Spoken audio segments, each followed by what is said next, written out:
Veľmi pekne, vážený pán minister, milý Naser. V prvom rade chcem poďakovať veľmi pekne za privítanie, za veľmi naozaj štedrú pohostinnosť celej našej delegácie a potvrdiť to, čo si povedal, že táto návšteva ministra zahraničných vecí Slovenskej republiky, ktorá bola naposledy v roku 2007, že bude takým základom pre ďalšiu budúcu spoluprácu a pre posilnenie našej spolupráce. Nie len na tej politickej úrovni, ale aj na tej ekonomickej úrovni a obchode. Preto som veľmi rád, že súčasťou delegácie je aj pán minister obrany Robert Kaliňák, ktorý má rokovania so svojím náprotivkom ministrom obrany Marockého kráľovstva, kde budú rozoberať možnosti spolupráce v ekonomickej oblasti.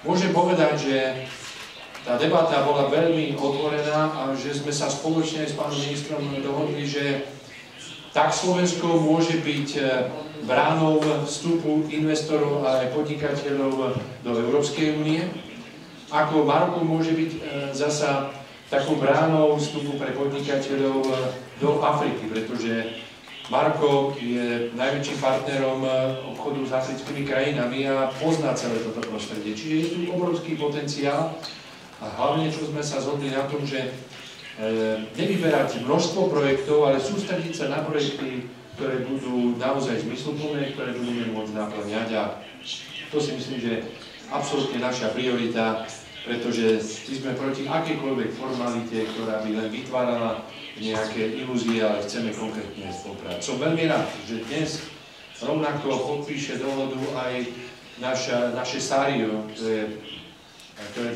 agentúra, ktorá má na starosti obchod, rozvoj a investície za slovenskú stranu so svojou organizáciou tu v Maroku, a že to môže byť ďalší základ pre výmenu, by som povedal, takých obchodných misií, kde sa môžu tieto okruhy nadefinovať zmysluplné pre spoluprácu.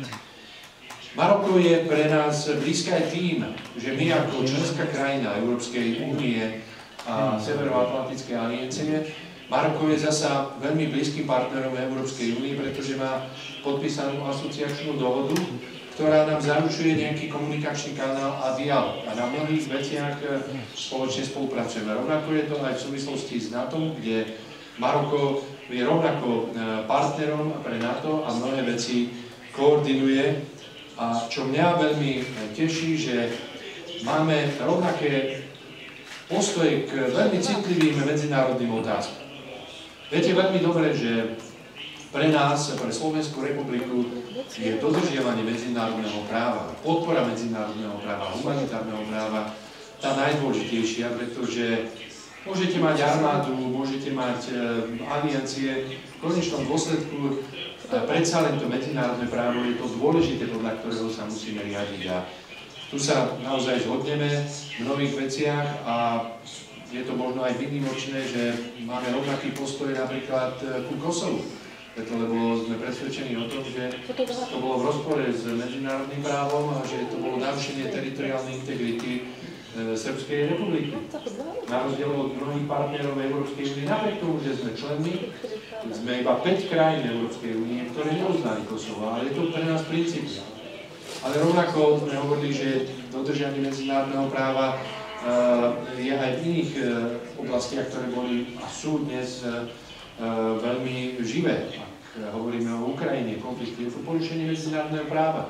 Rovnako ako sme hovorili, Slovenská republika veľmi otvorene, a teraz hovoríme aj za našu vládu, ktorá je reprezentovaná stranou Smer, Slovenská sociálna demokracia, že aj to, čo sa udialo v Iraku, bolo v rozpore s medzinárodným právom, napriek tomu, že to bol náš aliančný partner, pretože je potrebné o tom otvorene hovoriť práve v čase, kedy sme svedkami obrovskej erózie medzinárodného práva.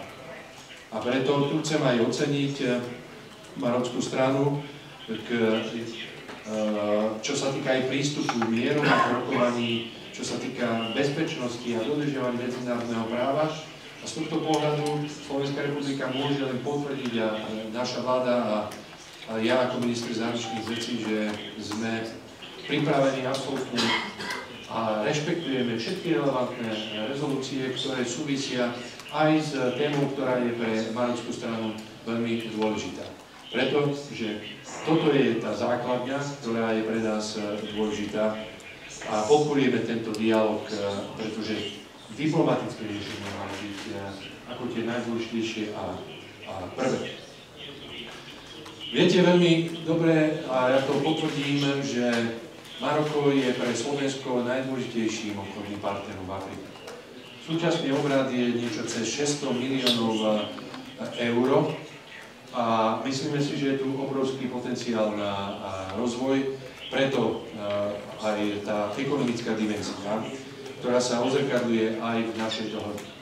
A my chceme, aby sme to podporili tak po politickej stránke, ale aj po tej stránke obchodnej a preto dnes sme podpísali či už spoločnú deklaráciu, ako aj dohodu o konzultáciách, ktoré chceme viesť práve preto, aby sme identifikovali oblasti, kde môžeme spolupracovať tak na bilaterálnej úrovni, ako aj na tej multilaterálnej úrovni. A tu chcem oceniť našu veľmi rýchlu zhodu na tom, že sa vzájomne podporujeme pri našej kandidatúre za nestáleho člena Bezpečnostnej rady OSN. Je to v tom istom čase, ako aj Maroko kandiduje na obdobie 2028 a 2029.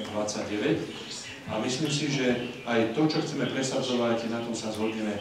A ja už som to aj nadefinoval. Opäť sa musíme vrátiť k prísnemu dodržiavaniu medzinárodného práva a zároveň aj hovoriť o tom, ako do budúcnosti predchádzať konfliktom na tejto úrovni, a to sa týka OSN, preto veľmi podporujeme aj závery ostatného valného zhromaždenia a paktu budúcnosti, kde sa hovorí priamo o tom, že je potrebné sa naozaj zaoberať reformou Bezpečnostnej rady a OSN. A myslíme si, že aj Afrika musí byť viac zainteresovaná do tohoto spoločného svetového poriadku, pretože dodnes tomu tak nie je a toto je podľa mňa téma, ktorú môžeme aj presadzovať a máme aj podporu z Maroka. Máme tam iné kandidatúry, ktoré si vzájomne podporujeme rovnako a dohodli sme sa, že budeme sa vzájomne podporovať všade tam, kde budeme mať nejaké spoločné záujmy, pretože zasa rešpektujeme, že aj Maroko má nejaké svoje záujmy a Slovenská republika rovnako a tento rešpekt bolo cítiť počas celého nášho rokovania. Myslím si, že to je to najdôležitejšie, čo sa nieslo našou diskusiou. Spoľahlivosť partnera, že ak sa na niečom dohodneme, tak je to potrebné dodržať, ale rešpekt, ktorý sa bohužiaľ veľakrát vidíme, že vytráca z bilaterálnych, ale aj na multilaterálnych úrovniach. Takže, vážený pán minister Vili Azer, ja ešte raz chcem poďakovať za naozaj veľmi konštruktívnu diskusiu, za veľmi vrúcne prijatie a dovoľ mi, aby som odovzdal aj pozdrav vášmu veličenstvu kráľovi od nášho predsedu vlády Robertovi Ficovi a Roberta Fica a poprial pevné zdravie, pretože vieme, že je to potrebné práve v súčasnej dobe a pevne veríme, že sa bude jeho excelencii naozaj dariť. Veľká vďaka a ešte raz teším sa na našu spoluprácu, ktorú sme dnes aj povýšili podpisom či už spoločnej deklarácie, aj dohody o politických konzultáciách. للمزيد من المعلومات ما تنسوش تابوناو وتفعلوا الجرس باش يوصلكم جديد لو 7 TV.